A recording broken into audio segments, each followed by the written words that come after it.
অত্যাধুনিক ব্যালিস্টিক ক্ষেপণাস্ত্র blue Sparrow নিক্ষেপ করে আকস্মিক হামলার মাধ্যমে হত্যা করা হয়েছে ইরানের সর্বোচ্চ নেতা আয়াতুল্লাহ আলী খামেনিকে।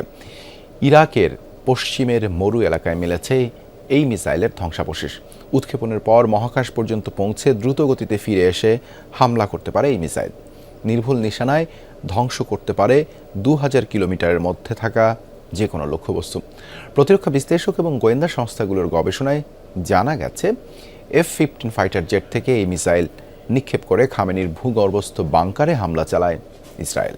ড্রিঙ্কো এখন রিয়েল ফ্রুট পাল্প ও নাটে জেলি সহ নতুন প্যাকে নতুন স্বাদে। একবার ছোড়ার পর পৌঁছাতে পারে মহাকাশ পর্যন্ত, এরপর ফিরে এসে নির্ভুল আঘাত করতে পারে কঠোর নিরাপত্তা বেষ্টিত যে কোনো লক্ষ্যবস্তুতে। আলোচনায় এসেছে ইরানের সর্বোচ্চ নেতা আয়াতুল্লাহ আলী খামেনিকে হত্যা করা ইসরায়েলের air launched ballistic missile blue Sparrow.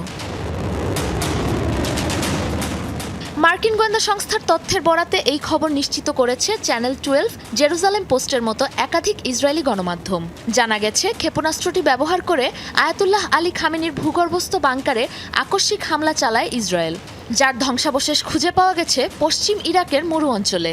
গেল শনিবার স্থানীয় সময় সকালে F-15 যুদ্ধবিমান থেকে খামেনির অবস্থান লক্ষ্য করে ব্লু স্প্যারোর পাশাপাশি অন্যান্য ক্ষেপণাস্ত্র ছোড়া শুরু করে ইসরায়েল।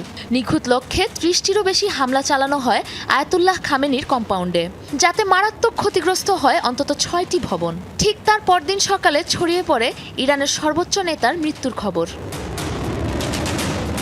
ইসরায়েলের রাষ্ট্রীয় প্রতিরক্ষা প্রতিষ্ঠান রাফায়েল অ্যাডভান্সড ডিফেন্স সিস্টেমের তৈরি 1900 কেজি ওজনের মিসাইলটি নিখুঁত হামলা চালাতে পারে 2000 কিলোমিটার রেঞ্জে থাকা যে কোনো লক্ষ্যবস্তুতে।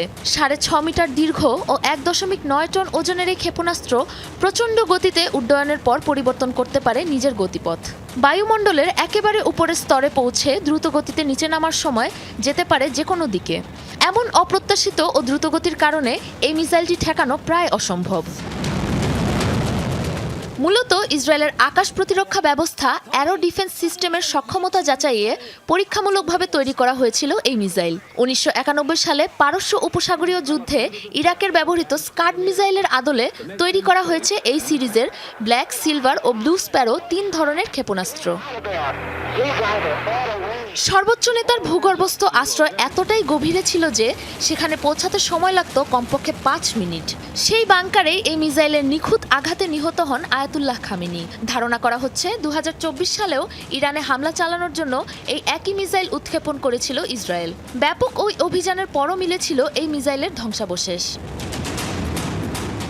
সাবরিনা নুসরাত, যমুনা নিউজ।